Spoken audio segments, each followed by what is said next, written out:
반갑습니다. 저는 9월 모의평가 해설을 맡은 박민아입니다. 자, 우리 총평에서도 얘기했지만 이번 시험 쉽지 않았습니다.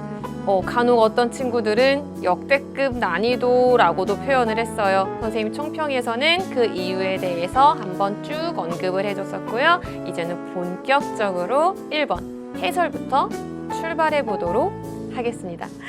자, 우리 1번 먼저 볼 건데요. 1번은 우리 늘 전통적으로 나오는 1번의 주제, 정치를 바라보는 관점입니다. 정치를 바라보는 관점, 좁은 의미의 정치, 넓은 의미의 정치 생각하고 푸시면 되는 그렇게 어렵지는 않았던 다소 평이한 문제였습니다. 들어가 볼게요. 쓰레기 무단 투기와 불법 주정차로 불편함을 겪고 있는 아파트에서는 최근 입주자 대표회의를 통해서 이러이러한 방안을 마련했대요. 이러한 입주자 대표회의를 정치라고 볼 수 있습니다.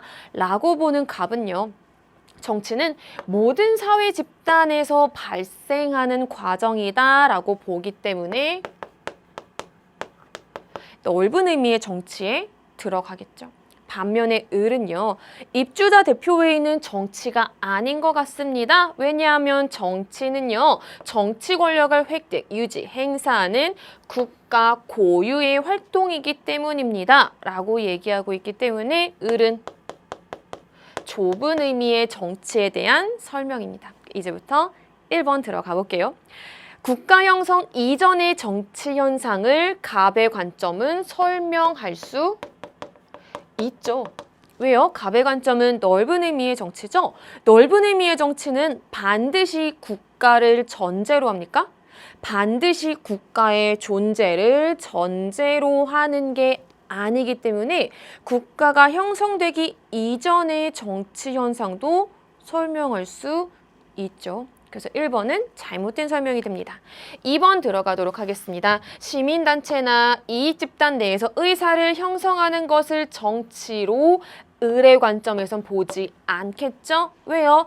을은 어디에서만 나타나는 게 정치라고 봅니까? 국가에서만 나타나는 게 정치라고 보기 때문에 시민단체나 이익집단에서의 의사결정은 정치로 보지 않습니다. 3번 들어가도록 하겠습니다. 갑에 비해 을의 관점은 다원화된 현대사회의 정치 현상을 설명하기에 적합하다. 다원화된 현대사회의 정치 현상을 설명하기 더욱 용이한 것은 넓은 의미의 정치, 국가를 포함한 모든 사회 집단에서 나타나는 게 정치야. 라고 보는 관점이겠죠. 따라서 둘의 순서를 바꿔주셔야지 맞는 표현이 될 겁니다. 3번도 잘못된 설명이 되는 거고요. 4번 들어가 볼게요. 소수의 통치 엘리트에 의해서만 정치 활동이 이루어진다. 즉 정치 권력의 획득, 유지, 행사를 둘러싼 국가와 관련된 활동에 국한되는 거 소수 정치 엘리트들만의 영역이야. 라고 보는 것은 좁은 의미의 정치겠죠. 따라서 둘의 순서 바꿔주셔야지 옳은 표현이 됩니다. 4번 잘못된 설명이고요.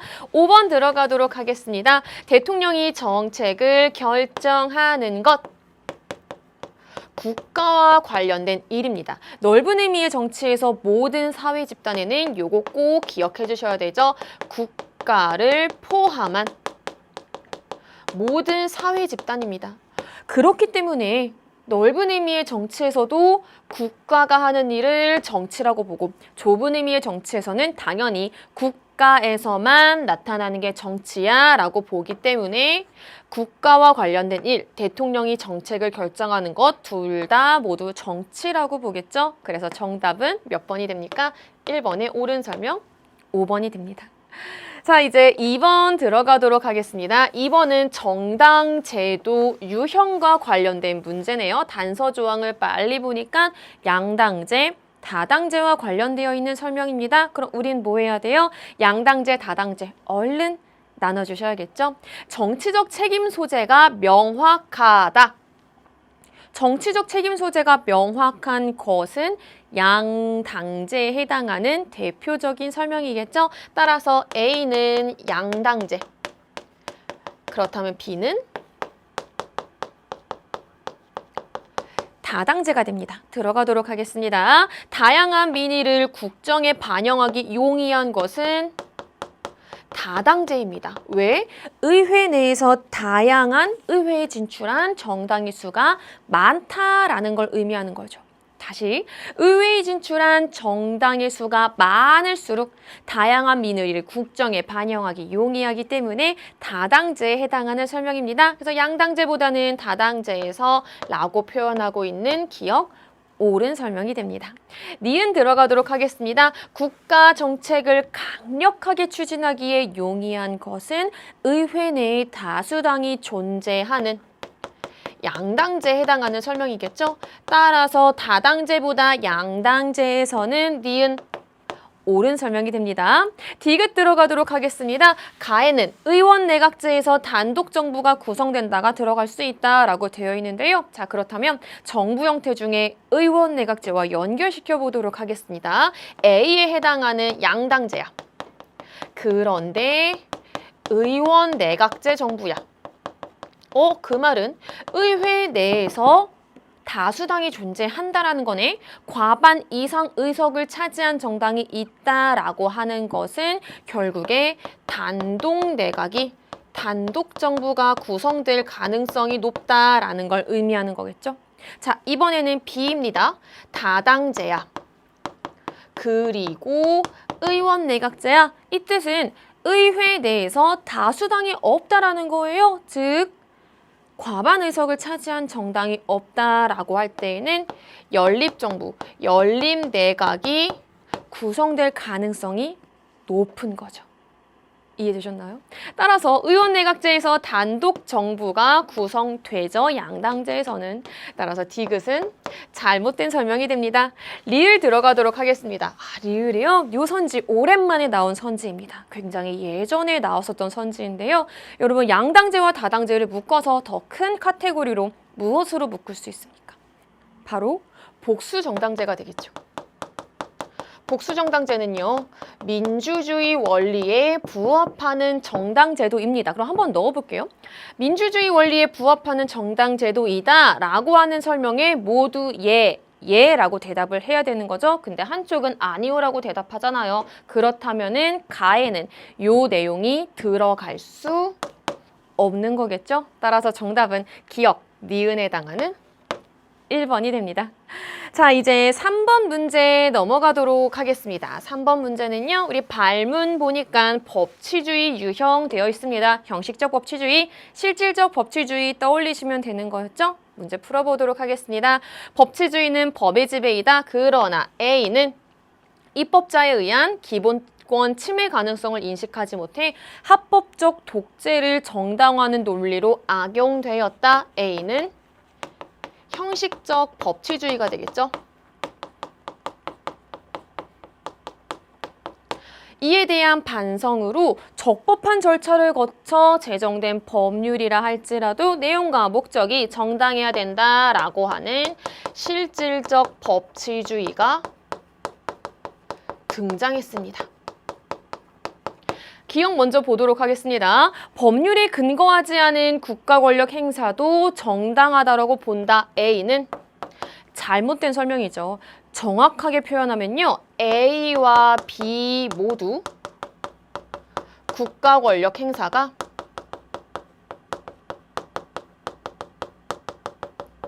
법률에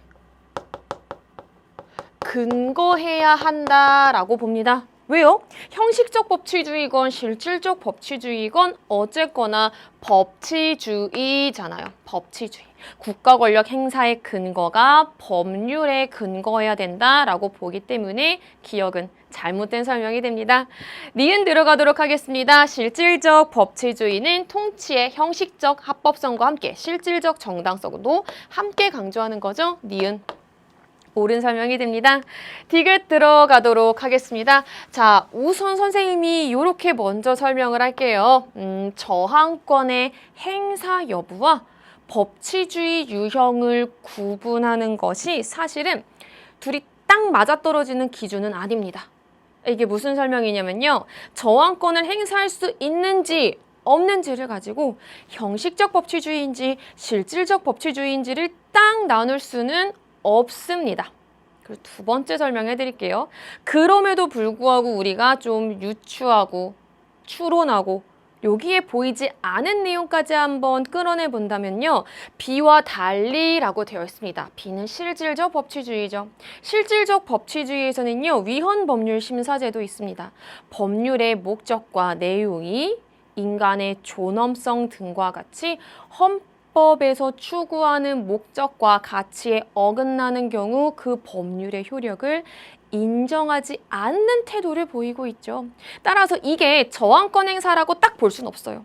하지만 그 효력을 인정하지 않는 태도를 통해서는 B와 달리라고 단정 짓기는 어렵겠죠. 따라서 디귿은 잘못된 설명이 됩니다. 디귿 여러분 이렇게 기억하세요. 저항권 행사 여부로는 형식적 법치주의, 실질적 법치주의를 딱 나누는 기준은 될 수 없지만 실질적 법치주의에서는 헌법에 어긋나는 법률의 효력을 인정하지 않는 태도를 보이기 때문에 B와 달리라고 단정 지을 수는 없겠죠?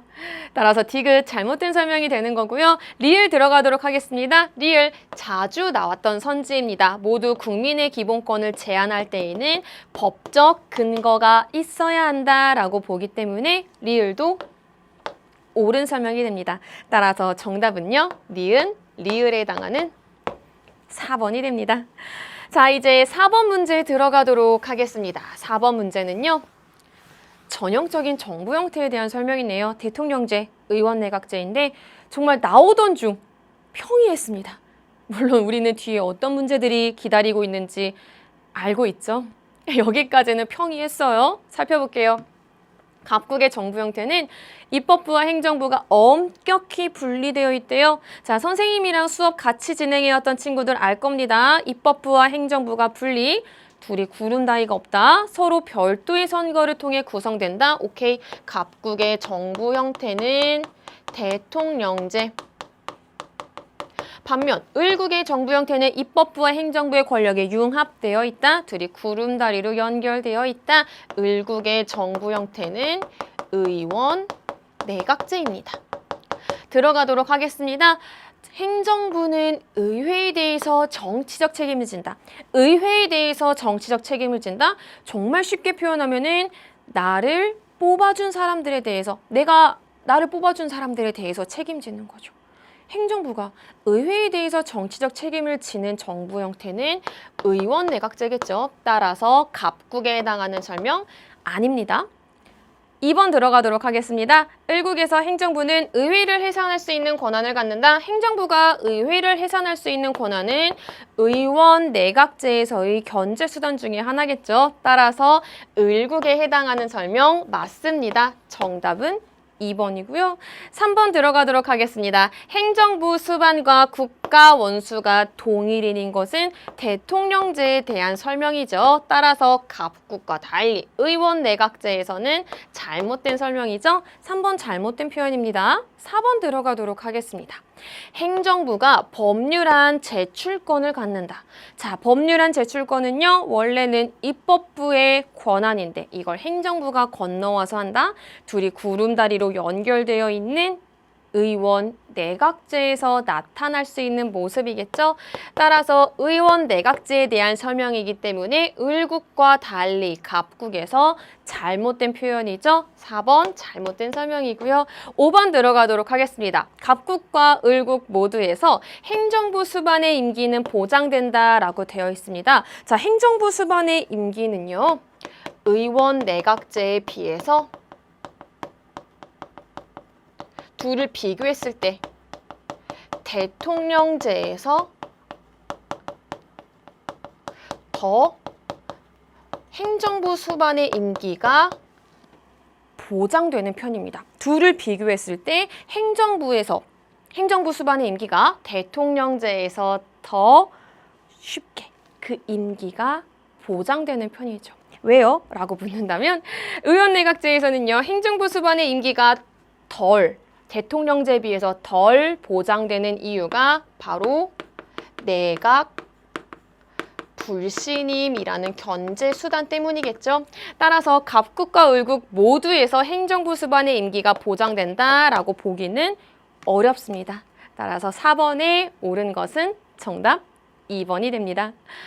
자, 이제 5번 문제 보도록 하겠습니다. 국제사회를 바라보는 관점이요.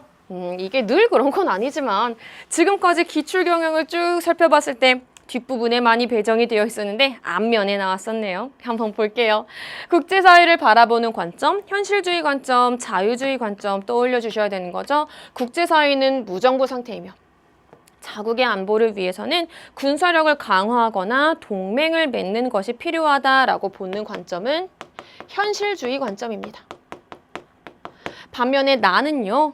보편적인 선이 존재하고 국제사회 문제들은 국제법이나 국제기구를 통해서 해결할 수 있다라고 보기 때문에 국제사회를 바라보는 자유주의 관점입니다. 1번 들어가도록 하겠습니다. 국가 간 권력 관계보다 상호 협력 관계를 더 중시하는 관점은 자유주의 관점이겠죠. 따라서 가는 현실주의이기 때문에 잘못된 설명이 됩니다. 2번 들어가도록 하겠습니다. 국가 간 힘의 균형 상태, 이를테면 동맹 등의 방법을 통한 세력 균형은 현실주의 관점에서 평화 유지 혹은 평화를 실현할 수 있는 방안 중의 하나였죠.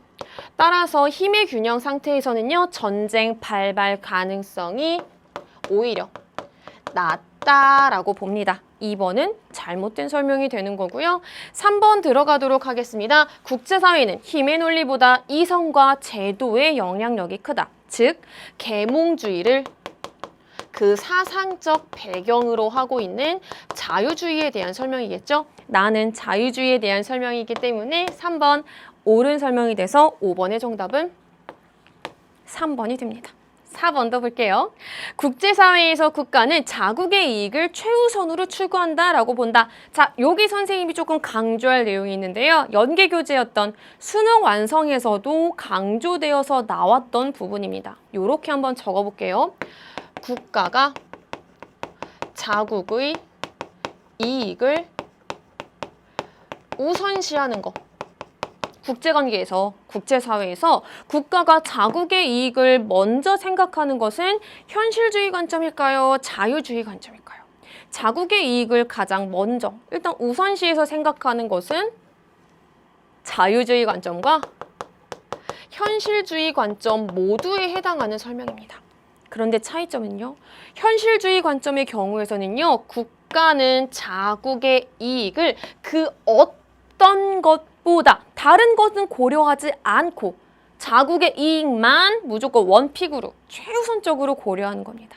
다시 자국의 이익은요. 당연한 거지만 국제사회에서 모든 나라들이 추구합니다. 현실주의 관점이건 자유주의 관점이건. 그런데 다른 건 고려하지 않고 무조건 자국의 이익만 배타적으로 추구하는 것은 현실주의 관점이겠죠. 따라서 4번은 잘못된 설명이 됩니다. 이해되셨나요? 둘 다 자국의 이익을 추구하는 겁니다. 이렇게 여러분이 판단해 주시면 되는 거고요. 자, 이제 5번 들어가도록 하겠습니다. 나와 달리 가는 국제사회에서 국가보다 초국가적 행위주체의 영향력이 강화되어 있다라고 본다. 자, 초국가적 행위주체. 이를테면은 국제기구 같은. 국제기구의 영향력 등 초국가적 행위주체의 영향력이 강화된다라고 보는 관점은 자유주의 관점이겠죠. 하지만 가는 현실주의이기 때문에 5번 잘못된 설명이 됩니다. 따라서 5번에 옳은 것은 정답 3번이 됩니다. 자, 이제 우리 2페이지로 넘어가서 6번 문제 살펴보도록 하겠습니다. 6번은요. 고대, 근대, 현대의 내용이 한 판에 나와 있는 문제입니다. 한번 볼게요. 자, 지금은요. 질문을 가지고 그림에서 네 혹은 아니요 중 같은 답을 할 수 있는 것끼리 점선으로 묶은 거래요. 여러분이 오해하면 안 되는 게 같이 묶여 있으면 예, 아니면 아니요 이렇게 판단하시면 안 됩니다. 예든 아니오든 같은 대답인 애들, 같은 대답인 것들끼리 묶어본 거예요. 이렇게 하면 편해요.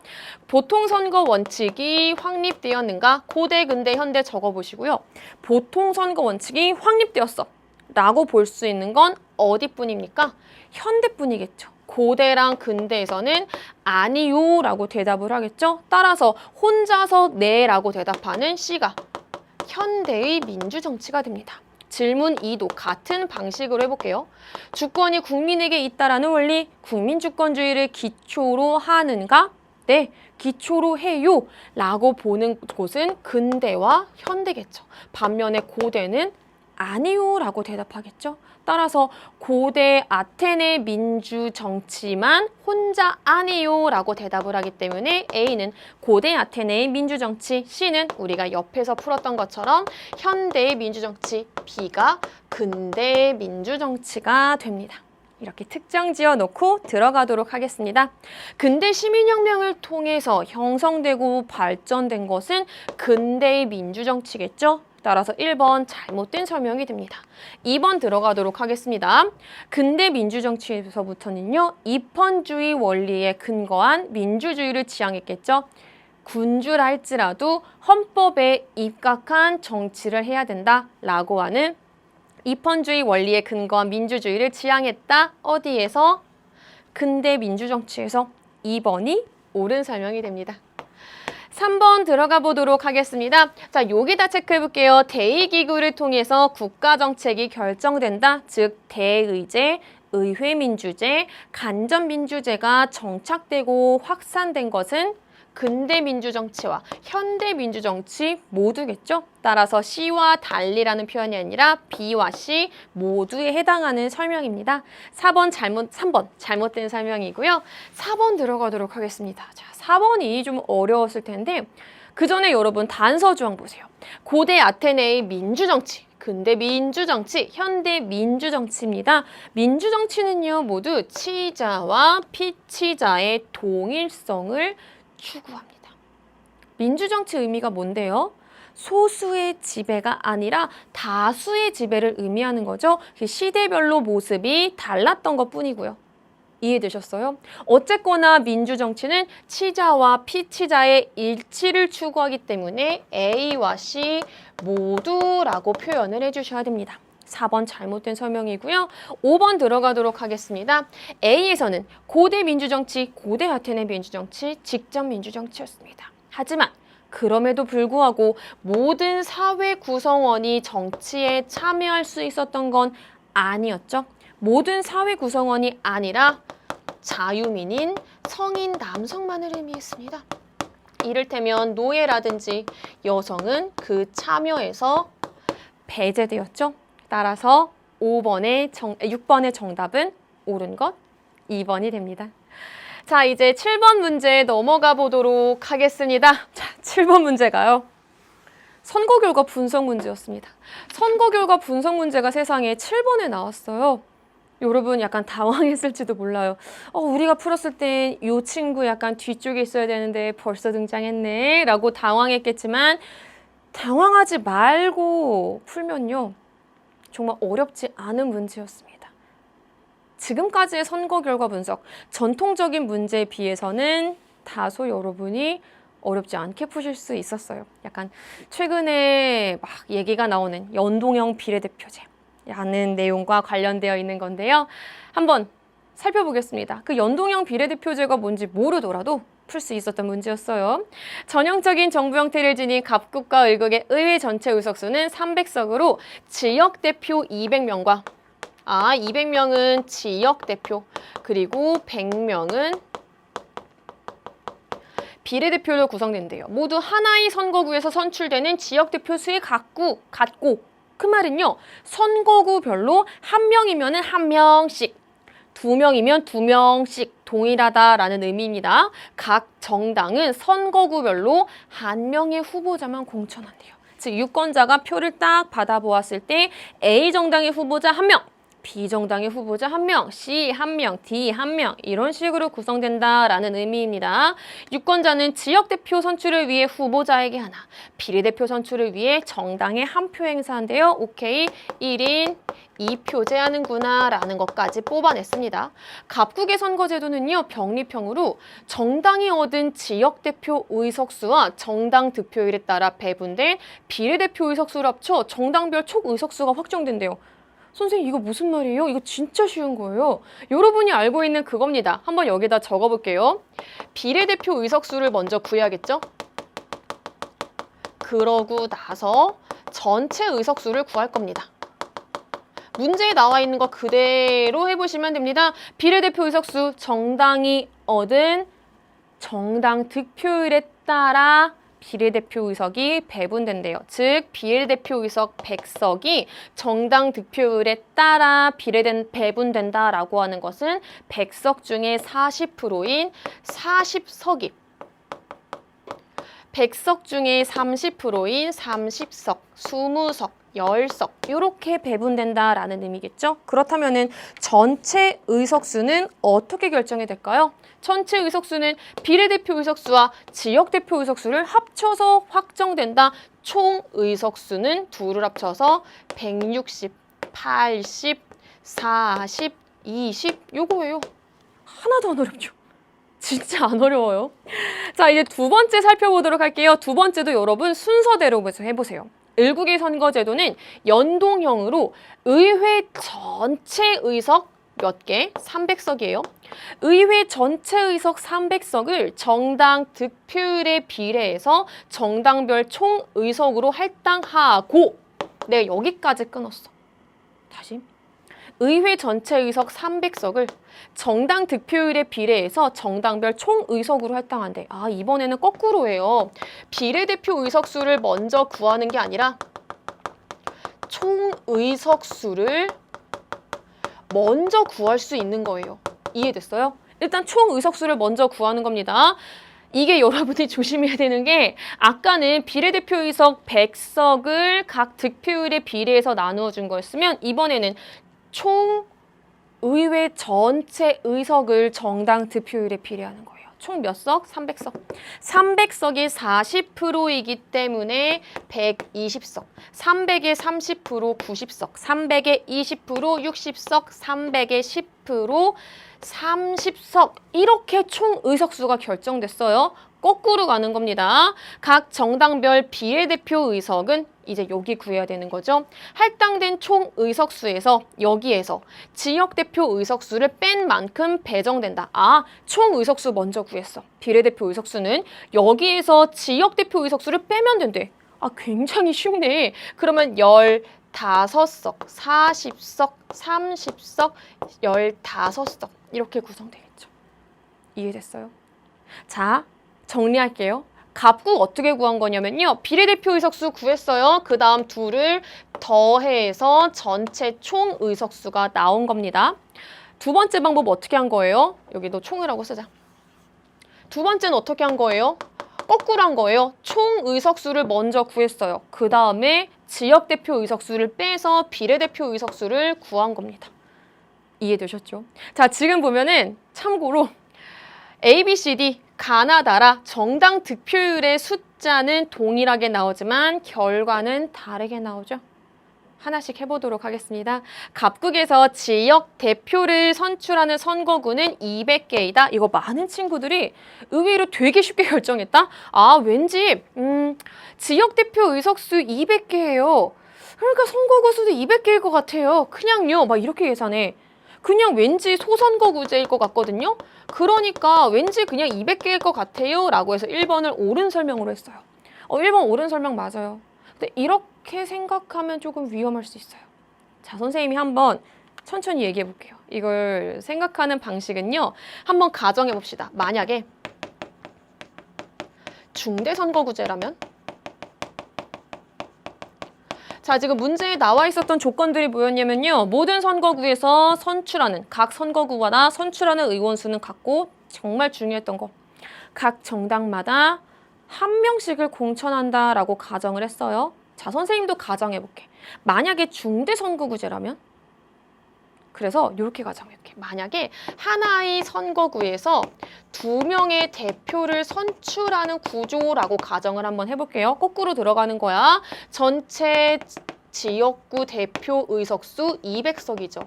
그러면은 산술적으로 나와 있는 조건 다 따져봤을 때 산술적으로 100개의 선거구 개수가 나와야 되는 거죠. 자, 이제 한번 해봅니다. 선거구가 총 100개야.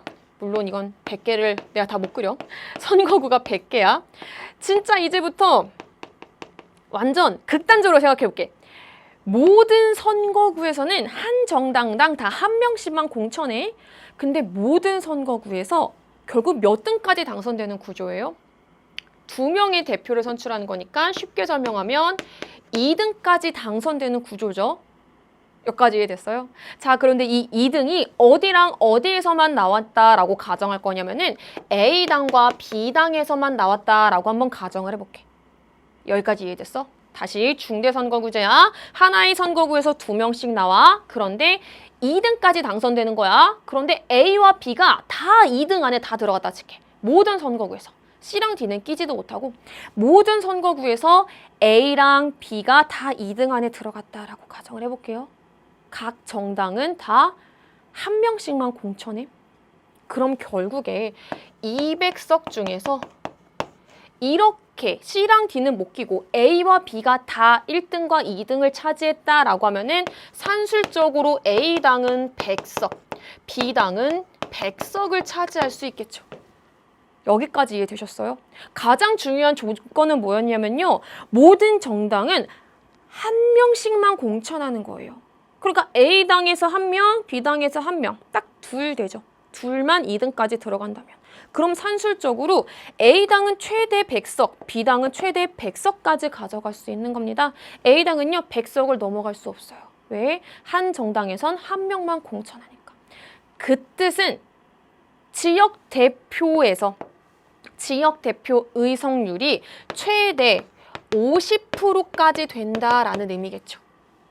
반대로 지역 대표 의석률이 중대선거구제라면 내가 지금 요거 가정하고 있는 거야. 중대선거구제라면 지역 대표 의석률이 50%를 초과할 수 있습니까? 없습니까? 없습니다. 우리 지금 이 결론 내려고 한 거야. 이해됐어요? 중대선거구제에서는요. 어떤 정당도 50%의 의석률을 초과할 수가 없습니다. 이해되셨어요? 그런데 지금 A당은 200석 중에 120개를 가져갔잖아요. 50%를 초과했잖아요. 그 말은 중대선거구제 아니겠네 라는 논리로 접근하셔야 돼요. 이해되셨어요? 정리합니다. 중대선거구제라면 모든 정당은 50%를 초과할 수 없어요. 가장 많아봤자 50%까지야. 그런데 A당은 50%를 초과했네? 그 말은 중대선거구제 아니란 뜻이겠네? 소선거구제네. 그러니까 지역 대표를 선출하는 선거구는 200개구네 라는 논리로 접근하셔야 돼요. 1번이 생각보다 굉장히 어려운 내용이었어요. 오히려. 따라서 1번은 옳은 설명이 되는 거고요. 2번 들어가 보도록 하겠습니다. 을국이 대통령제 정부 형태라면 여소야대 정국이 형성된다라고 되어 있어요. 자, 선생님 을국에서 대통령이 어느 정당인지 모르는데 이거 어떻게 알아요? 라고 해서 옳지 않은 거 2번 체크한 친구들 굉장히 많아요. 자, 보세요. 을국의 특징이 뭐예요? 전체 300석 중에 과반 의석 차지한 정당 있어요? 없어요? 없어요. 그 말은 어느 정당에서 정권을 잡더라도 여소야대 정국이 형성된다라는 거예요. 만약에 가당에서 정권을 잡았어. 나머지 야당의 크기가 훨씬 더 크죠. 이해되셨어요? 어느 정당이 정권을 잡더라도 야당이 훨씬 더 큰 상황이에요. 따라서 여소야대 정국이 형성됩니다. 2번 옳은 설명이 되는 거고요. 3번 들어가 보도록 하겠습니다. 을국의 가당 비례대표 의석수와 그대로 하세요. 을국의 가당 비례대표 의석수와 라당 비례대표 의석수는 같다. 3번 옳은 설명. 4번 들어가 보도록 하겠습니다.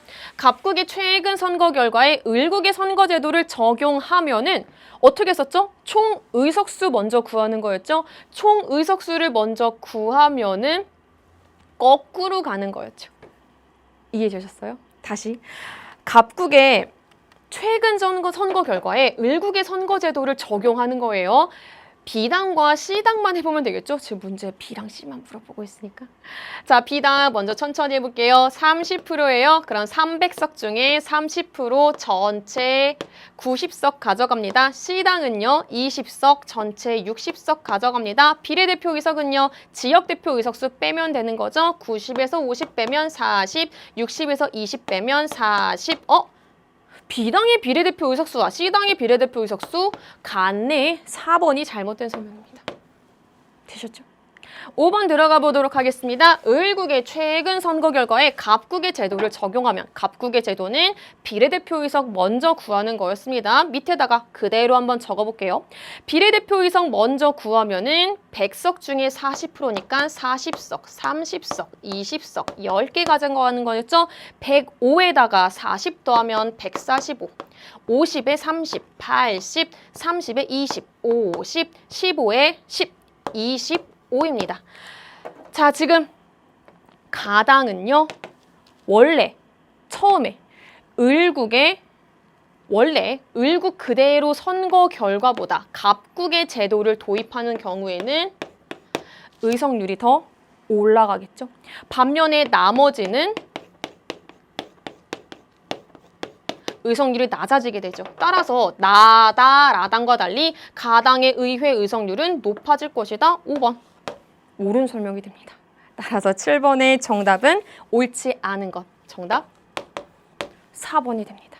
자, 7번 문제는요. 사실 구하는 방식은 어렵지 않았습니다. 2번, 3번, 4번은 어렵지 않았는데 오히려 선지 1번 소선거구제다라는 걸 찾아내는 게 까다로웠던 문제입니다.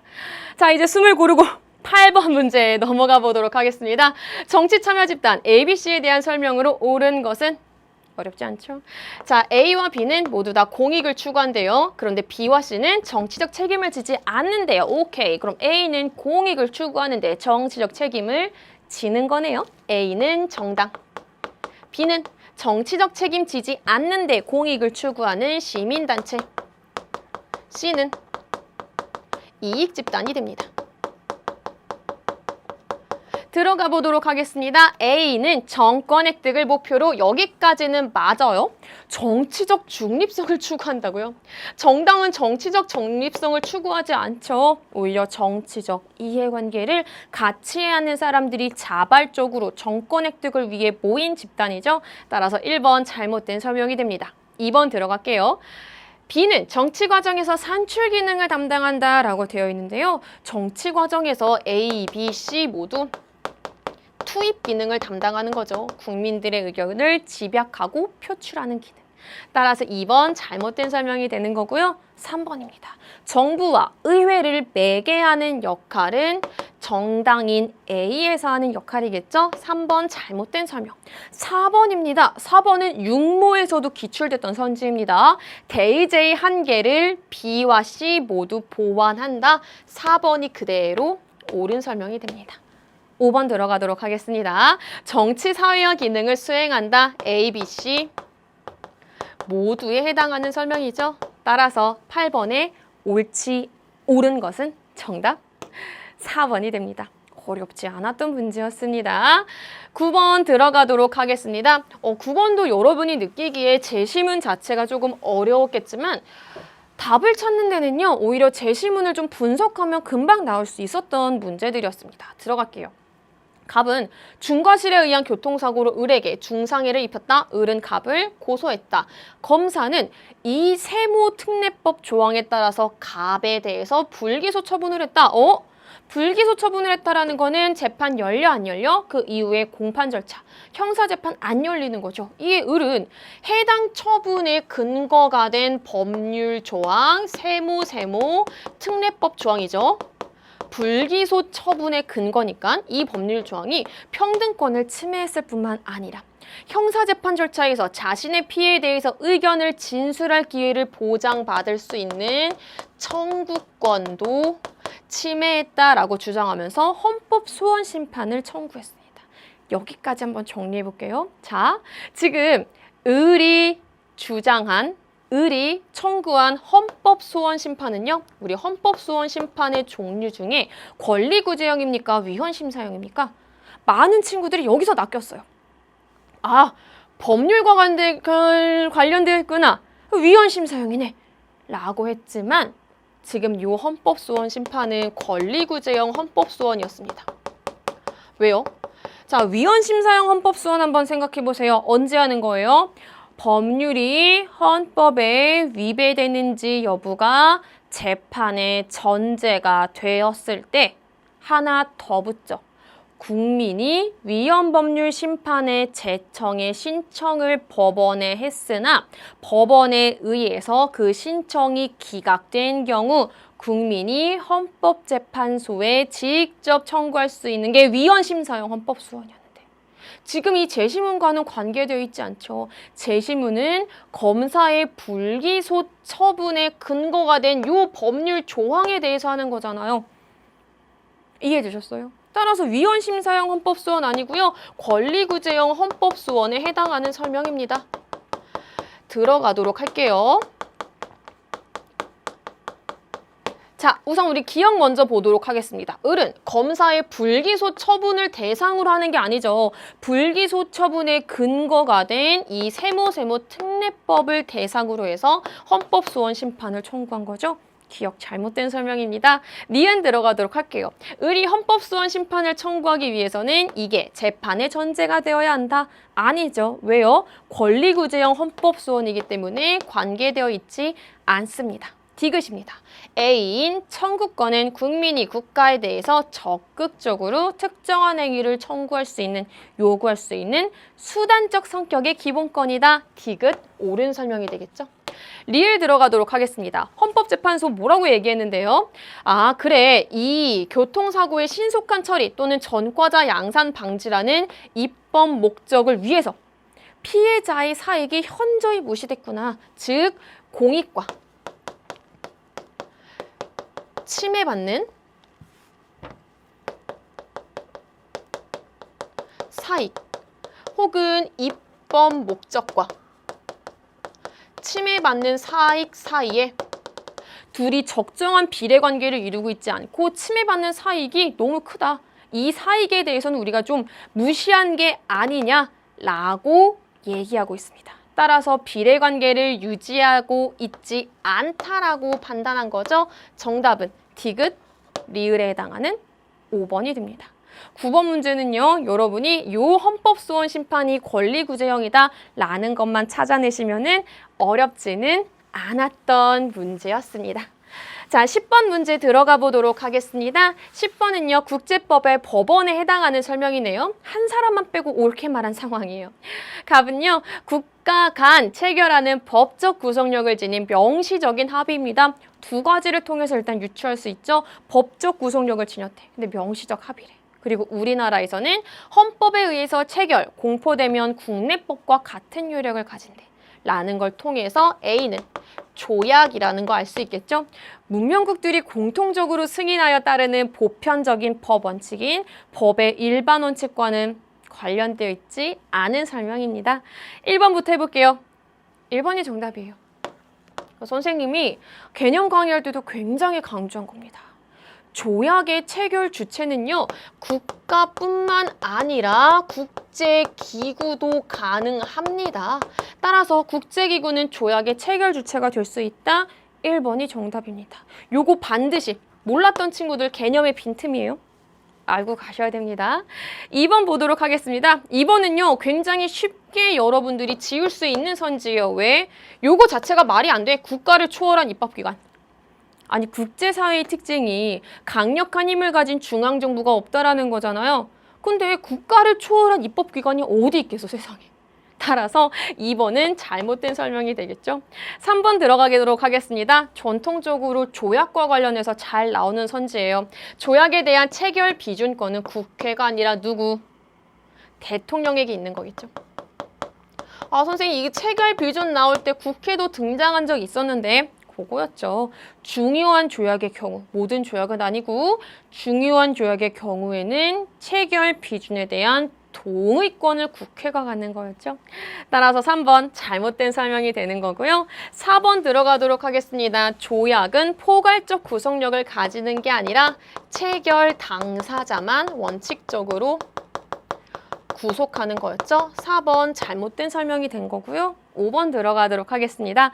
조약의 예로는 신의 성실의 원칙과 국내 문제, 내정 불간섭의 원칙이 있다. 신의 성실의 원칙은 법의 일반 원칙에 해당하는 사례고요. 내정 문제, 내정 불간섭, 국내 문제 불간섭의 문제는 국제 관습법의 사례에 들어가는 겁니다. 따라서 5번 잘못된 설명이 되겠죠. 따라서 10번의 정답은 1번입니다.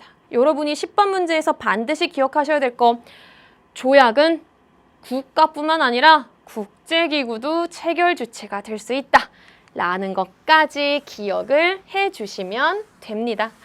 자, 11번 문제 들어가도록 하겠습니다. 11번, 우리 헌법은 직접 민주제 요소로 요것만을 규정하고 있대요. 여기서 힌트가 다 나왔어요. 직접 민주제 요소, 국민투표, 국민소환, 국민발안 중에서 우리나라에서 헌법에 규정하고 있는 건 딱 하나, 국민투표겠죠. 그런데 이걸 실시할 수 있는 경우가 제한되어서 헌법 개정을 통해 또 다른 직접 민주제 요소인 B를 도입해야 한다라는 주장이 있습니다. B는 선출된 공직자가 일정한 절차에 따라 임기 안에, 임기가 끝나지 않더라도 해당 직을 상실할 수 있는 국민 소환 제도가 되겠죠. 자, 직접 민주제 요소랑 그리고 우리나라 헌법기관과 관련된 문제가 섞여 있는 문제입니다. 국가 안위에 관한 중요 정책에 대해서 국민투표를 부의할 수 있는 권한은 굉장히 매력적인 오답입니다. 국회에는 없고 대통령만 갖고 있습니다. 대통령의 권한 중에 국민투표 부의권이라고 있습니다. 대통령만이 가지고 있는 권한입니다. 1번 잘못된 설명이고요. 2번 들어갈게요. 헌법 개정을 위한 국민투표를 실시하기 위해서는 국회 제적의원 3분의 2 이상의 발의가 아니죠. 자, 헌법 개정안을 발의할 수 있는 주체 누구입니까? 국회 제적의원 과반수였죠. 그리고 혹은 대통령도 가능했었죠. 따라서 2번은 잘못된 설명이 됩니다. 3번 들어가도록 하겠습니다. B는 국민소환제도는 주권자인 국민이 자신이 선출한 대표에게 책임을 물을 수 있는 수단이 되겠죠. 따라서 정답, 옳은 것은 어렵지 않게 찾을 수 있었습니다. 옳은 것 3번입니다. 4번, 5번 보도록 하겠습니다. 국회의원의 면책특권을 제한하는 법률안을 국민이 직접 제안할 수 있다. 법률안을 국민이 직접 제안할 수 있는 것은 국민 발안과 연결되어 있겠죠? 4번은 잘못된 설명이 되는 거고요. 5번입니다. B가 도입될 경우 직무집행에 있어서 헌법이나 법률에 위반한 공무원을 탄핵 소추할 수 있는 건 국회의 권한이죠. 탄핵 소추할 수 있는 거니까 국민이 아닌 국회의 권한이라고 봐야 됩니다. 따라서 5번도 잘못된 설명이 돼서 옳은 것은 정답 3번이 됩니다. 자, 12번 문제 보도록 하겠습니다. 이렇게 구모를 풀 때쯤이면 헌법기관 문제는 이제 좀 어렵지 않게 맞췄으면 좋겠는데 라고 하는 게 선생님의 또 작은 바람. 들어가 보도록 할게요. 우리 헌법은 입법기관인 A에 의해서 이러이러한 걸 마련하고 있대요. 입법기관이라는 것 통해서 A는 국회다라는 거 어렵지 않게 찾을 수 있었죠.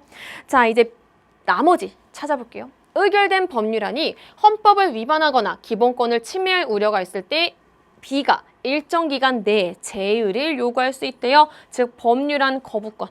B는 대통령에 대한 설명이죠. C로 넘어갈게요. 법률의 위헌 여부가 구체적 사건 해결을 위한 선결 문제가 된 경우에, 즉 법률의 위헌 여부가 재판의 전제가 된 경우에 이거를 제청할 수 있는 거. 법률의 위헌 여부를 심판하기 위해서 이게 제청해야 돼요. 제청하러 가는 주체는 누구입니까? 법원이 되는 거죠. 이를 심판하는 것은 헌법재판소입니다. 들어가도록 할게요. 1번 국가의 예산안을 심의 결정한다. 여기까지는요. 국회의 권한 맞아요. 그런데 뒷부분 결산을 검사한다. 자, 결산의 검사 누가 하는 일입니까? 감사원의 역할이죠. 따라서 1번 잘못된 설명이 됩니다.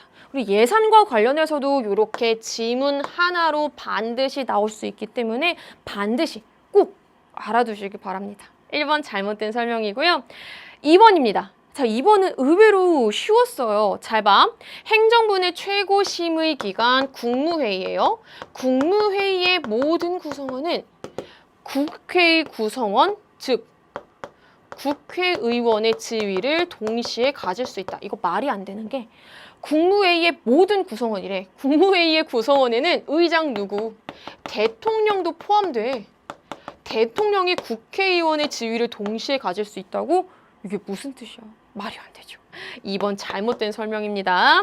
이게 되게 낯선 선지처럼 보이겠지만 천천히 생각하면 정말 어렵지 않은 거였어요. 3번 보도록 하겠습니다. B는 국가 원수의 지위에서 C와 D의 모든 구성원을 임명한다 라고 되어 있는데요.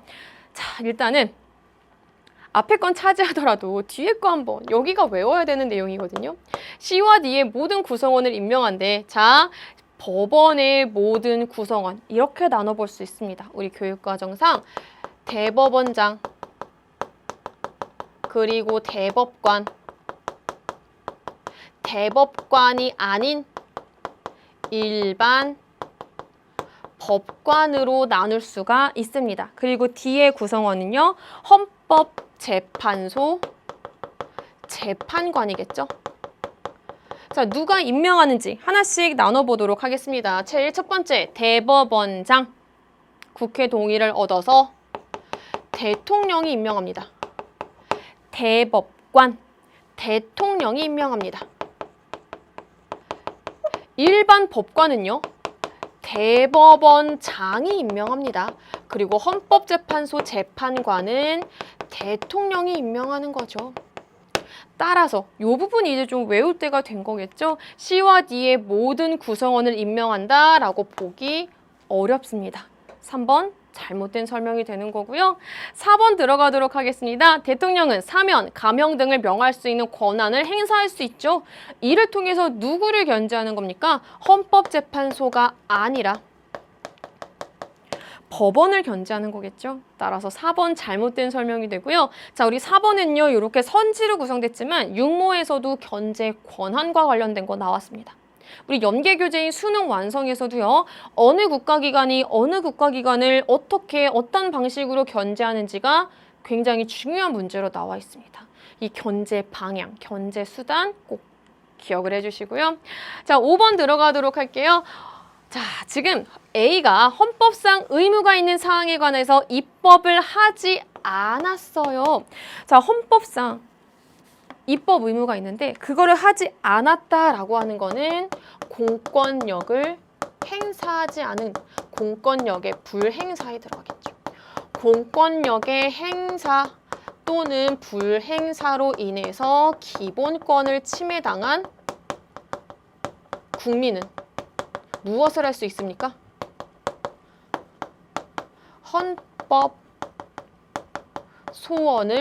헌법소원 심판을 청구할 수 있는 거죠. 따라서 공권력의 불행사도 들어가기 때문에 이 경우에 A의 행위는 헌법재판소의 심판 대상이 될 수 있는 거죠. 헌법재판소의 권한 중에 헌법소원 심판도 있는 거잖아요. 따라서 5번이 12번의 정답이 됩니다. 자, 우리 헌법기관과 관련된 문제는요. 외우면 됩니다. 외우면은 여러분이 어렵지 않게 푸실 수 있는 문제가 됩니다. 자, 13번 문제 들어가 보도록 하겠습니다. 선생님이 웃는 이유 알고 있죠? 네, 13번부터 굉장히 많은 친구들이 등장하고요. 이 친구들이 본인의 성격을 주체하지 못하고 본인의 감정에 굉장히 솔직한 친구들이 나와요. 13번은 그래도 이게 좀 뒤에 나오는 친구들에 비하면 귀여운 수준이었죠. 일단 등장인물이 갑과 을밖에 없으니까 들어갈게요. 갑은요. 경연대회에서 얻은 상품으로 받은 고가의 자전거를 같은 반 친구인 을에게 팔았대요. 을은 부모로부터 받은 용돈으로 매매 대금을 갑에게 지급했대요. 갑과 을은 거래 당시 서로의 나이를 알고 있었고 매매 계약에 대해서 법정 대리인인 부모의 동의를 얻지 않았다라고 합니다. 기억 볼게요.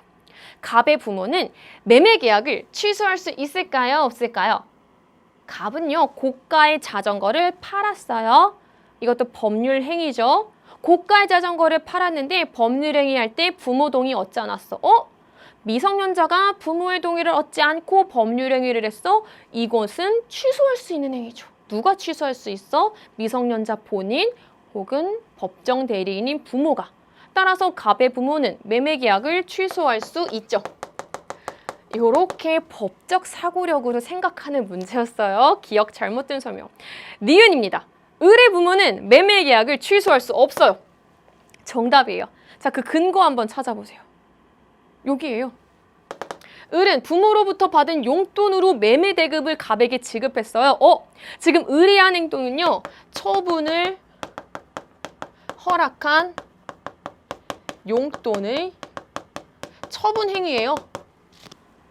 이걸 여러분 머릿속으로 막 생각하면 안 돼요. 아니 어떻게 이렇게 많은 돈을 받아 고가래매 이렇게 생각하면 안 돼요. 그냥 을은 용돈을 많이 받나 보지. 을은 부모님이 처분해도 돼 라고 준 용돈 자체 액수가 이만큼인가 보지. 그 안에서 지가 쓴 거야. 이거는요. 미성년자가 법정 대리인의 동의 없이 단독으로 할 수 있는 행동이죠. 법정 대리인의 동의 얻지 않고도 단독으로 할 수 있는 행동이에요. 그냥 쉽게 설명하면 진짜 법정 용어 다 제외하고 쉽게 설명하면 아무 문제 없는 행동이야. 혼자 할 수 있는 거 혼자 했잖아. 따라서 을의 부모는 매매 계약을 취소할 수 없죠. 단독으로 할 수 있는 거잖아. 뭐 흠이 있는 법률 행위가 아닌 거예요. 이해되셨어요? 따라서 니은은 옳은 설명이 되는 겁니다. 디귿 들어가도록 할게요. 여러분이 이것도 많이 헷갈린 게 왠지 미성년자와 거래한 상대방은 지금까지 전통적으로 막 가게 상점 주인, 뭐 핸드폰 가게 주인 이런 식으로 등장했는데 을도 미성년자와 거래한 상대방이에요. 미성년자와 거래한 상대방이 거래 당시에 미성년자임을 알았으면 철회할 수 없죠. 디귿 옳은 설명이 됩니다. 여기 함정에 빠졌을 거예요. 마치 미성년자와 거래한 상대방은 늘 가게 주인일 것 같은데 을도 미성년자와 거래한 상대방이에요. 따라서 디귿도 옳은 설명이 되는 거고요. 리을 들어가도록 하겠습니다. 갑이 을에게 자전거의 시가를 속여 매도했대. 야 봐, 100만 원짜리인데 야 이거 원래 300만 원인데 내가 너한테 한 275만 원을 줄게. 막 이런 식으로.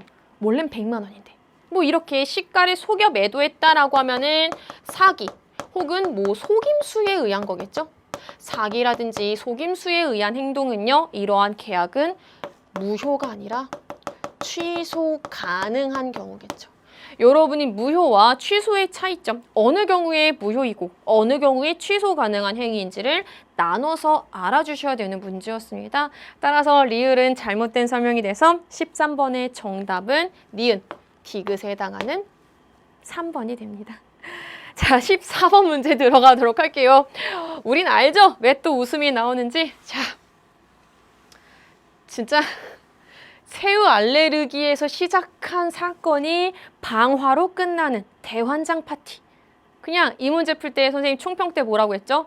그냥 계속 등장해. 괜찮아. 나와. 이렇게 마음을 열고 풀으라고 했어요. 자, 갑은 X 건물의 소유자인 A에게서 이 건물을 임차해서 음식점을 운영하고 있대요. 하나씩 정리해 볼게요. 갑은요, A는 이 건물의 소유자. 갑은 이 건물에서 음식점을 운영하는 뭐 점유자겠죠? 음식점에 방문한 을은 종업원 병에게 음식을 주문하면서 나 새우 알레르기 있어. 이거 새우 빼고 해줘. 라고 부탁했대요. 오케이. 여기서 찾을 수 있는 거 병은 피용자. 이때 갑은 사용자. 그런데 병이 귀찮아. 이렇게 하고 주방장에게 전달 안 해서 새우 들어간 거 욤욤욤 먹고 을은 성대 훼손. 이 사고로 성악가의 꿈을 포기할 수밖에 없었던 을은 자신의 처지를 비관. 일단 여기까지 끊어볼게.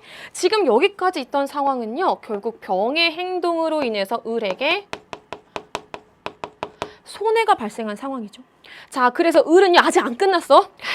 을은 나 성악 못해. 그래가지고 X 건물에 이 건물이 X 건물이야. 이 건물에 불 질렀어. 파이어 불 질렀어. 그런데 X 건물에 화재 경보기가 세상에 작동하지 않아서 음식점 안에 있던 정이 중상을 입었어. 됐어요. 새우 알레르기로 고생하던 을은 안타깝지만 방화를 통해서 X 건물의 소유자인 A에게도 손해를 끼쳤고요. 건물의 화재 경보기가 울리지 않아서 안에 있던 정에게도 손해를 끼친 상황입니다. 됐어요? 자, 이제부터 하나씩 해볼게요. 갑과 병은 연대에서 을에게 채무 불이행 책임을 진다? 아니죠. 을 누군지 꼭 기억해. 그 새우 알레르기, 방화 저지른 애. 아니에요. 채무 불이행은 계약을 체결한 당사자와 하는 거이기 때문에 계약을 체결한 당사자가 그 책임을 지는 거기 때문에 갑이 채무 불이행 책임을 지는 거겠죠. 갑과 병이 연대한다? 잘못된 설명입니다. 니은 들어가도록 할게요. 얘들아, 니은에다 별표 쳐. 수능 완성에서 선생님이 엄청 강조했던 내용이야. 자, 피용자가 했던 불법행위가 피용자의 불법행위 책임이 인정돼야지 사용자 배상 책임이 인정되는 거예요. 다시, 피용자의 불법행위 책임이 인정돼야 사용자의 특수 불법행위, 사용자 배상 책임이 인정되는 거였잖아요. 다시 한번, 피용자의 불법행위 책임이 인정되어야 사용자 배상 책임도 인정되는 건데 병이 을에게 불법행위 책임을 지지 않는 경우, 그럼 갑은 사용자 배상 책임 지지 않겠지. 이겁니다. 다시 꼭 기억하세요. 특수불법행위, 사용자 배상 책임에서 피용자의 일반 불법행위 책임이 성립해야 사용자 배상 책임도 성립하는 겁니다. 이게 있어야 이게 있다. 요거 여러분 꼭 기억해 주시고요. 디귿 들어가도록 할게요. 자, 건물의 화재 경보기 공작물이에요. 갑이 정에게, 어디 갔니? 정에게 건물 점유자로서 특수불법행위 책임을 졌어요. 오케이. 공작물의 점유자로서의 책임, 1차적으로 책임을 짓죠. 그때 소유자인 A는 특수불법행위 책임지지 않죠. 1차적으로 점유자가 책임졌어요. 내가 공작물 관리 소홀한 내 책임. 끝! 소유자는 책임지지 않죠. 디귿 옳은 설명. 리을 들어갈게요. 을이 A에게 건물에 대한 손해를 금전으로 모두 배상했대요. 네 건물 방화해서 미안 하고 배상했다 하더라도 정은 을에게 위자료를 청구할 수 있죠. 왜요? 을은 지금 앞에서도 설명했지만 이 건물의 소유자인 A에게도 손해를 끼쳤고 정에게도 손해를 끼친 거예요. 정이 만약에 이 방화로 인해서 정신적 피해를 입었다면 이에 대한 위자료 청구할 수 있는 거죠. 따라서 정답은 디귿, 리을에 해당하는 5번이 됩니다. 사실 제 시문은 진짜 대환장 파티였어요. 갑을병정 막 A 막 다 나왔지만 막상 또 풀어보면은 어렵지 않게 풀 수 있었던 문제였습니다. 자, 14번 넘겼더니 나 도대체 몇 번을 웃어야 되지? 13번도 웃고 14번도 웃고 15번도 웃고 15번 볼게요. 네, 자 15번은요. 선생님이 문제 보면서 하나씩 껴맞춰 볼게요. 2019년 5월 7일 병은 X주택의 소유권을 취득했다. 자, 여기서부터 먼저 아니야 라고 한 친구들 굉장히 많을 겁니다. 왜 그러냐면요. 이 부분 때문이었어. 갑은 X주택을 병에게 8억 원에 팔면서 병이 갑에게 집을 팔았어. 병이 갑에게 대금을 완납하면은 이거 주택 네 거야 라고 약정했대요. 그런데 2019년 5월 7일에 병은 X주택에 대한 소유권 이전 등기를 마쳤대. 이걸로 끝이야. 선생님 뒤에 매매 대금 중 일부만을 지급했는데요. 뭐 이를테면 만약에 8억 원에 팔았는데 그냥 한 3억만 지급하고 5억을 안 냈어. 근데 그냥 갑이 어떻게 하다가 소유권 이전 등기 해준 거야. 그러면은 그냥 이거는 소유권 병 거야. 돈 다 안 냈는데요. 그때부터는 나중에 약간 교육 과정을 벗어나서 갑과 병의 문제겠지. 너 왜 돈 마저 안 내니? 뭐 이런 식으로. 하지만 일단 소유권 이전 등기를 마쳤어. 즉 다른 사람들이 볼 때에는요. 갑과 병 말고 다른 사람들이 볼 때에는 이 집은 누구 거야? 소유권 이전 등기를 마쳤다라는 거는 병 걸로 공시된 거야. 그 말은 병은 X주택의 소유권을 취득한 거야. 이걸로 써. 끝. 기억 정답이에요. 이해되셨어요? 물론 오늘 이 약정이 있는데요 라고 했는데 이 대금의 완납 여부는 이제부터 갑과 병이 다툴 일들이야. 소유권 이전 등기를 마쳤다라는 거는 그것만으로 이 주택이 병 거야 라고 공시된 거예요. 그 말은 소유권 취득한 거예요. 기억 정답. 자, 이제 니은 들어가도록 할게요. 2019년 7월 9일 병이 을에게 X주택의 인도를 요구한 경우 을은 임차권을 주장해서 병에게 대항할 수 있다. 이제 새로운 주택의 주인이 됐어. 그때 임대차 계약을 맺었던 이전 주인과 을에게 주택의 인도를 요구한 경우 을은 병에게 대항할 수 있다. 요걸 알아보는 거예요.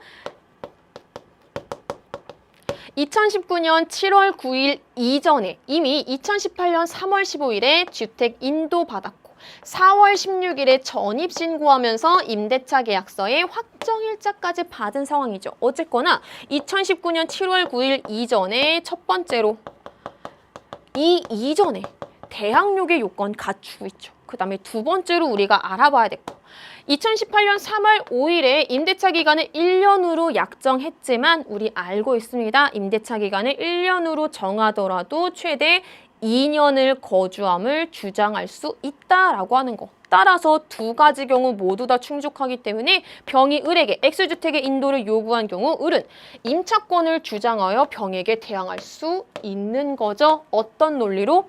나 대항력 요건 이미 끝내놨다. 나 주택 인도했고 전입신고 이미 해놨다.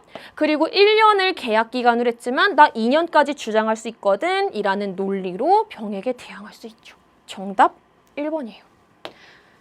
자, 이제 디귿부터 많은 친구들이 왜? 디귿을 의외로 3번을 정답을 한 친구들이 많을 거예요. 자, 해볼게요.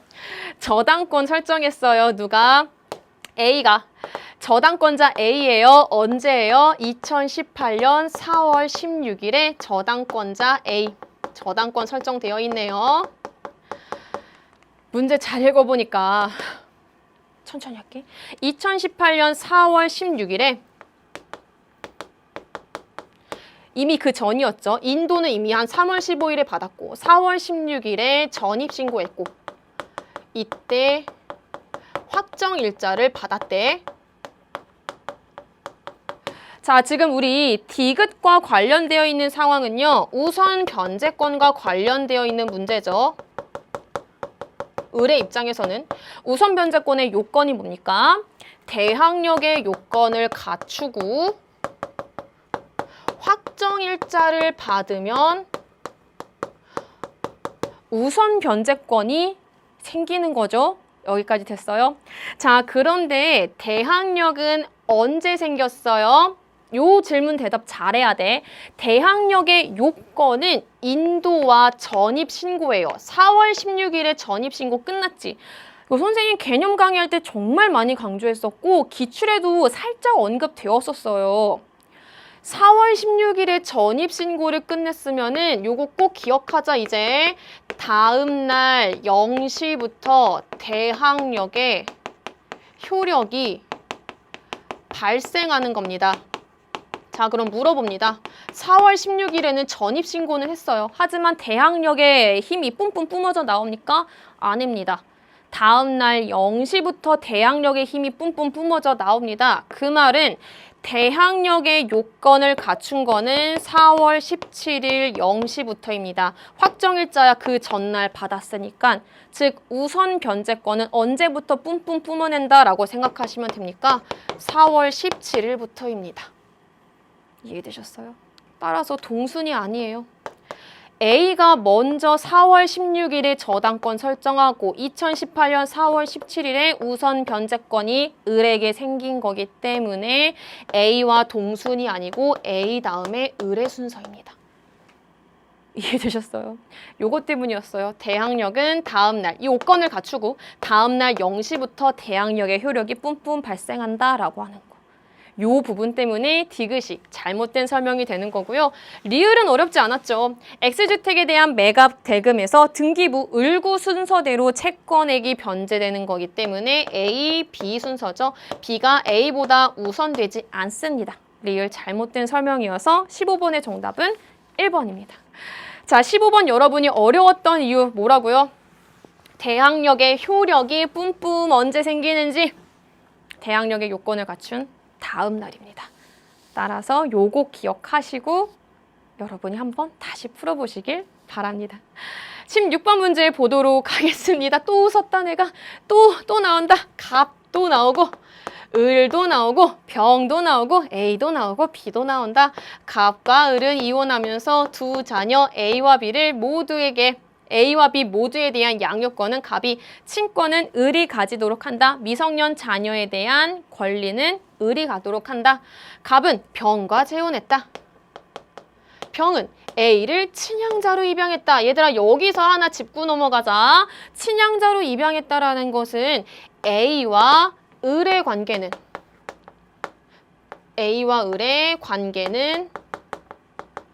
종료된다라는 걸 의미하는 거겠죠. 여러분이 여기서 요거 잡고 가셔야 돼요. A와 을의 친족 관계가 종료되는데 이때에는 친권도 종료되는 거고 상속과 관련된 것도 종료되는 거고 요거 꼭 기억하자라고 했었는데 면접 교섭권까지도 종료되는 겁니다. 지금 양육권은 갑이 가졌었잖아요. 그러면 양육하지 않는 일방은 면접 교섭권을 가질 수 있지만 친양자로 입양했다라는 건 A와 을의 모든 친족 관계가 끝난다라는 거예요. 이해됐어요? 따라서 면접 교섭권, 친권, 상속과 관련된 모든 관계가 종료되는 겁니다. 병은 갑을 상대로 재판 이혼을 청구했어요. 병은 전 재산을 대학에 기부한다라는 유언장을 또 작성했어요. 병이 사망했어요. 기억 볼게요. 병의 사망 당시 을은 A에 대한 면접 교섭권을 가지지 않죠. 왜? 친양자로 입양하면서 모든 관계는 끝났기 때문에. 기억, 옳은 설명이 됩니다. 니은 들어가도록 할게요. 병의 유언이 유효한 경우 갑은 이 대학을, 동그라미 대학을 상대로 유류분 반환을 청구할 수 없다. 자, 유류분 반환을 청구할 수 있는 것은 법정 상속인이죠. 지금 여러분 여기서 낚인 친구들 은근히 많았어요. 이 상황에서 병의 법정 상속인은 누구입니까? 우선적으로 갑 들어갑니까? 안 들어갑니까? 안 들어가요 라고 대답하는 친구들은 뭐라고 하냐면요. 이혼했잖아요 라고 해요. 끝까지 읽어보세요. 이혼을 청구한 거예요. 그 다음 얘기 나왔어요? 뭐 이혼 판결이 확정됐는지 어쨌는지 나왔어요? 안 나와 있잖아요. 지금 이혼은요 진행 중이에요. 법정 상속인의 갑 들어갈 수 있어요. 따라서 갑은 유류분 반환 청구할 수 있어요. 이해되셨죠? 그냥 청구하고 아직 어떤 결론이 나왔는지 알 수 없는 상황입니다. 따라서 니은 잘못된 설명이고요. 디귿 들어가도록 하겠습니다. 18살이 된 B가 갑과 을의 동의를 얻어 혼인했다. 오케이. 미성년자가 법정 대리인의 동의를 얻어서 혼인한 경우라면은 성년의제죠. 즉 성년으로 간주됩니다. 친권 선생님이 아까 살짝 설명했었어요. 미성년의 자녀에 대해서 갖는 권리였죠. 근데 이제 미성년이 아니라 성년으로 간주하니까 을에 대한, B에 대한 을의 친권은 소멸되겠죠. 디귿 옳은 설명이 됩니다. 리을 들어가 보도록 하겠습니다. 을이 사망하면 A와 B가 을에 대한 법정 상속인이 된다. 아니죠. 을이 사망하면은 친양자로 입양했을 당시에 상속과 관련된 모든 권리도 관계도 종료됐기 때문에 누구만? B만 법정 상속인이 됩니다. 따라서 정답은 몇 번이 됩니까? 기억 디귿의 2번이 됩니다.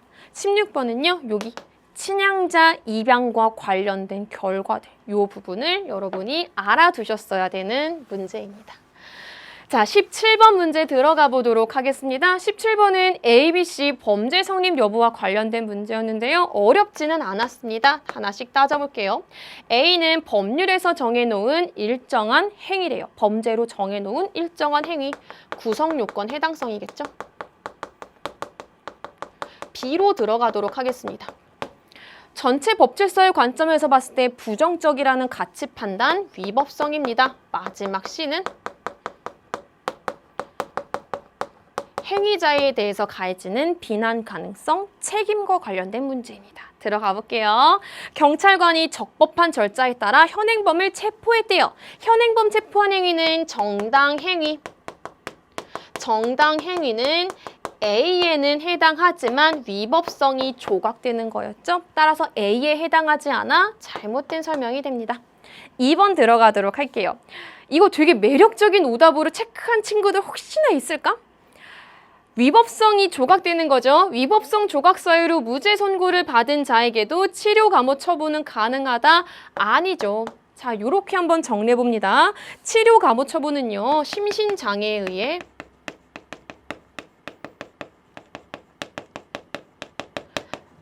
다는 쓰지 않고 중요한 내용만 한번 정리해 볼게요. 심신장애에 의해 벌할 수 없거나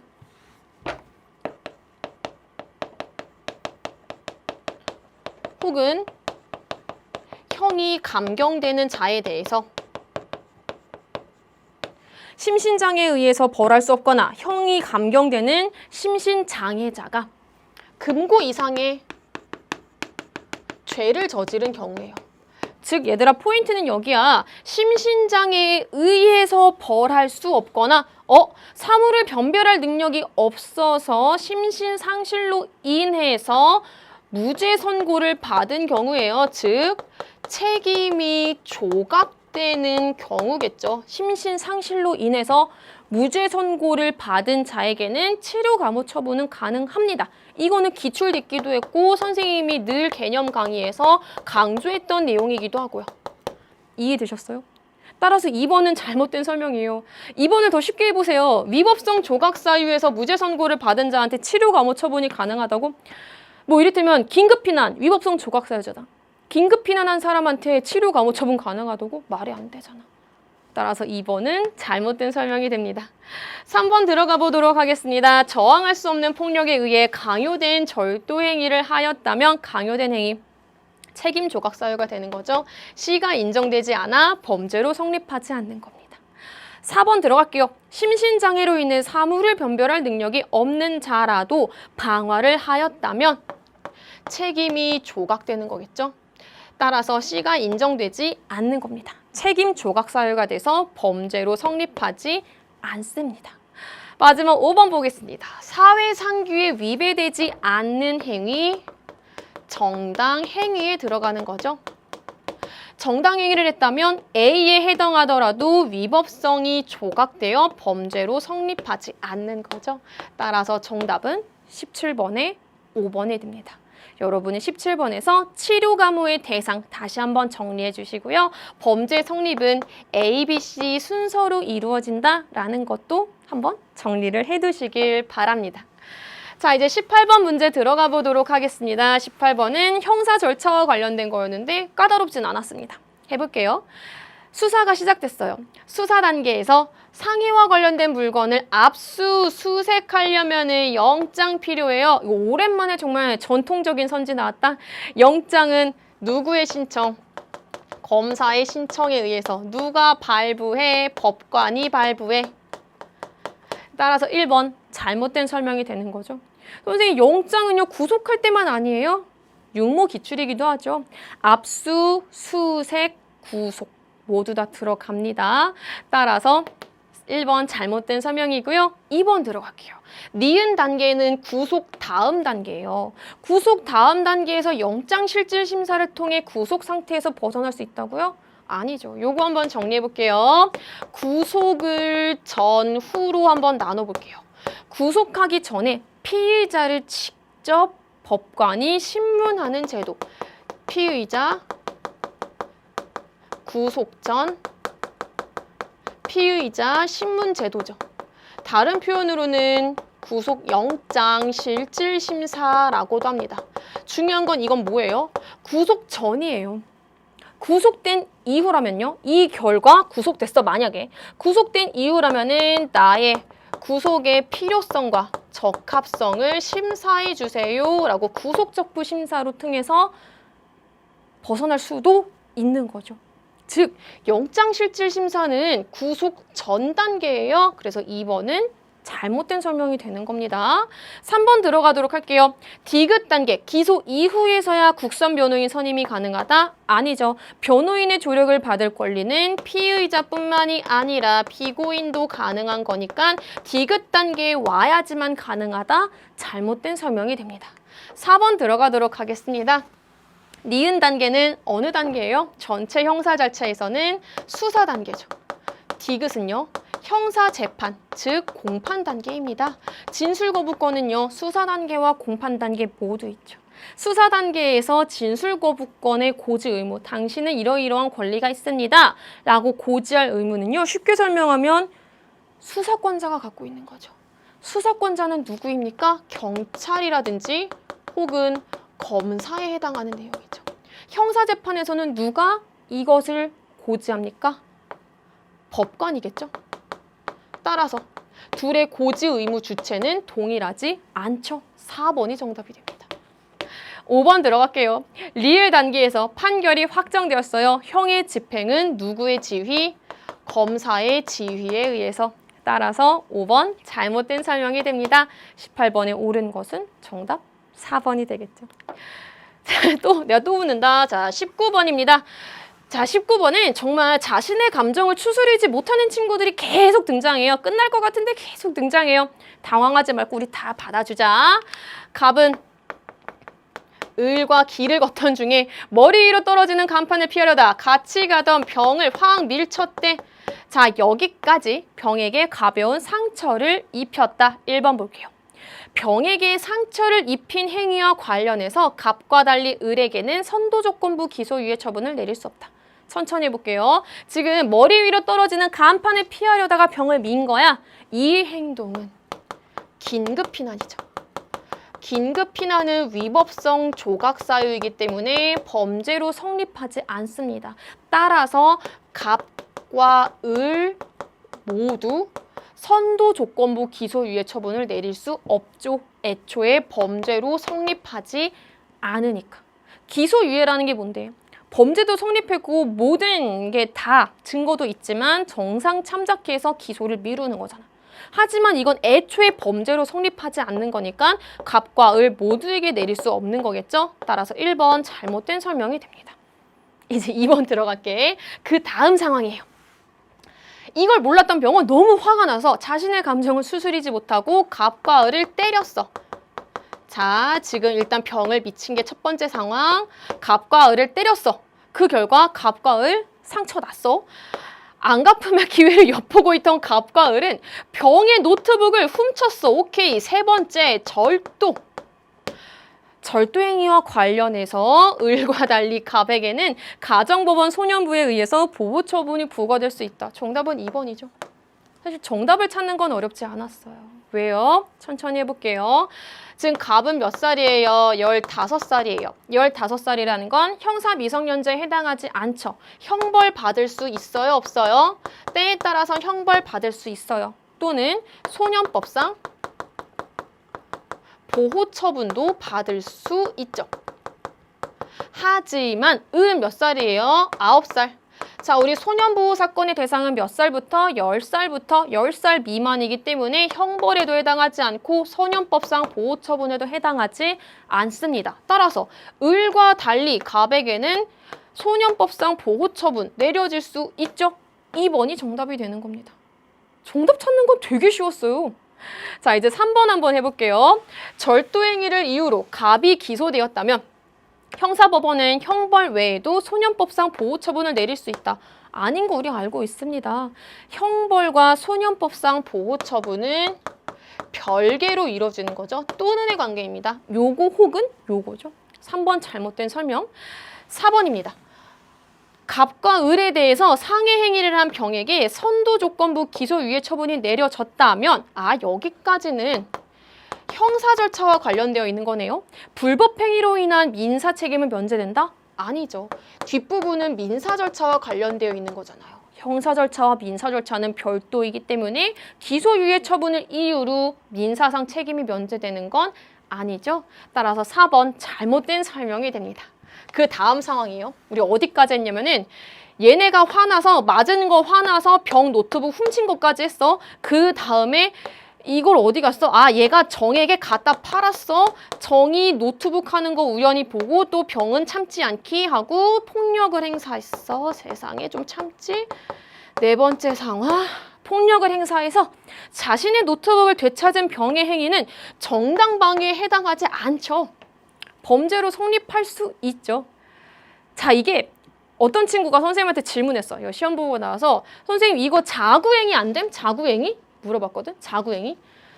물론 제 시문에는 진짜 어딜 봐도 잘 안 나와 있지만 우리가 잘 보더라도 뭐 청구권의 실행 보전 불능을 이유로 자구행위를 했다라고 쳐도 그건 정당방위는 아니잖아. 이해됐어요? 요거 혹시 헷갈리면 쉽게 생각하세요. 얘가 폭력을 행사해서 뺏은 거는 어떤 경우에도 정당방위 안 돼요. 5번 잘못된 설명입니다. 그래서 이렇게 참지 않는 친구들 나왔던 19번 문제 대환장 파티의 정답은 의외로 쉽게 나왔어요. 2번입니다. 자, 우리 마지막 20번 문제 보도록 하겠습니다. 갑은 쟁의행위에 참가했다라는 이유로, 을은 근무 실적이 저조했다라는 이유로 A 회사로부터 해고되었다라고 합니다. 갑과 을 모두 부당 해고에 대한 구제 신청을 한 거죠. 갑과 을 모두 부당 해고라고 구제 신청을 하는 거고요. 거기다 갑은 쟁의행위에 참가했다라는 이유로 해고당한 거니까 부당 노동행위와도 연결될 수 있겠네 라고 유추할 수 있습니다. 1번 먼저 볼게요. 가에서 A 회사의 노동조합은 갑과 을에 대한 해고에 대해 노동위원회에 대해 구제 신청을 할 수 있다. 잘못된 설명입니다. 자, 만약에 노동조합이 갑의 해고가 이건 부당 노동 행위야 라는 이유로는 노동조합이 갑에 대한 해고는 부당 노동 행위야 라는 이유로는 구제 신청할 수 있지만 을의 해고에 대해서는 부당 해고에 대해서는 노동조합이 구제 신청을 할 수 있는 거 아니죠. 따라서 1번 잘못된 설명이 됩니다. 자, 2번 들어갈게요. 가에서 갑과 을은 동그라미 지방노동위원회에 A 회사의 해고로 인해서 근로삼권이 침해되었다라고 주장했대요. 근로삼권이 침해된 경우라고 주장할 수 있는 거는 부당노동행위와 관련되어 있는 거겠죠. 하지만 을의 경우에는 부당노동행위와 관련되어 있지 않기 때문에 2번은 잘못된 설명이 됩니다. 3번 들어가 보도록 하겠습니다. 나에서 을은 지방노동위원회 결정과 별도로 부당해고에 대해서 해고 무효 확인의 소송, 민사소송을 회사를 상대로 제기할 수 있는 거죠. 3번이 옳은 설명입니다. 정답을 찾는 건 어렵진 않았습니다. 4번 들어가도록 할게요. 다에서 중앙노동위원회는 갑과 달리 을에 대한 해고가 부당해고에 해당하지 않는다라고 판정했대요. 이건 위에서부터 읽어봐야 되는데 지방노동위원회는 을의 구제 신청만을 기각하는 결정을 했대요. 즉 지방노동위원회는 뭐라고 판정 내릴 걸까요? 갑, 너는 이를테면 부당해고 맞아. 하지만 을의 구제 신청은 기각했잖아. 을은 나 부당해고 당했어 라고 했는데 안 돼 돌아가 라고 한 거잖아. 즉 을에 대해서는 그쪽은 부당해고가 아닌 것 같은데 라고 판단한 거예요. 이에 대해서 구제 명령에 불복한 A 회사와 기각 결정에 불복한 을은 당연히 그래 너 부당해고 맞아 라고 하면 회사는 화나겠지. 그럼 회사는 불복할 수 있고 을도 부당해고 아니래. 그럼 을도 화나겠지. 맞는 것 같은데? 그럼 을도 중앙노동위원회에 재심을 신청할 수 있는 거죠. 자, 그 결과 중앙노동위원회의 재심 판정에 대해서 이번에는 갑과 A 회사예요. 그 말은 중앙노동위원회는 갑에 대해서는 부당해고가 아니라고 판단했겠죠. 그러니까 갑이 재심 판정에 대해서 취소를 구하는 소송을 제기했겠죠. 재심 판정에 대한 소송을 제기했겠죠. 그러니까 갑이. 이거 논리적으로 생각하셔야 돼요. 반면에 을에 대해서는 너는 부당해고 이제 보니 맞는 것 같아 라고 판단한 거예요. 그러니까 A 회사는 왜? 이거 부당해고 우리 안 했어. 우린 정당한 해고야. 라고 행정소송법이 정하는 의의에 따라서 소를 제기한 거예요. 이해되셨어요? 따라서 다에서 중앙노동위원회는 을에 대한 해고가 부당해고에 해당한다라고 판단한 거겠죠. 4번 잘못된 설명이 됩니다. 이거를 논리적으로 조금만 생각해 보면은 금방 지방노동위원회와 중앙노동위원회의 결정을 찾으실 수 있었습니다.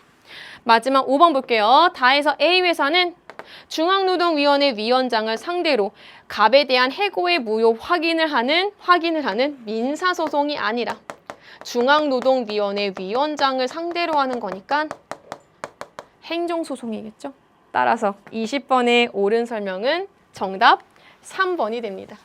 자, 우리 이렇게 해서 긴 시간 9월 모의고사 해설 다 한번 끝내봤습니다. 뒤로 갈수록 여러분 힘들었겠지만 풀고 나니까 의외로 정답은 쉽게 찾아냈습니다. 우리 9월 모의고사에 절대 흔들리지 맙시다. 9월 모의고사 나 조금 안 좋았지만 수능 땐 이렇게 잘했어 라고 나중에 얘기할 수 있을 만큼 흔들리지 말고 수능 때까지 2달 꾹 참고 달려봅니다. 저는 지금까지 해설을 맡은 법과정치의 박민아였습니다. 오늘 정말 수고하셨습니다.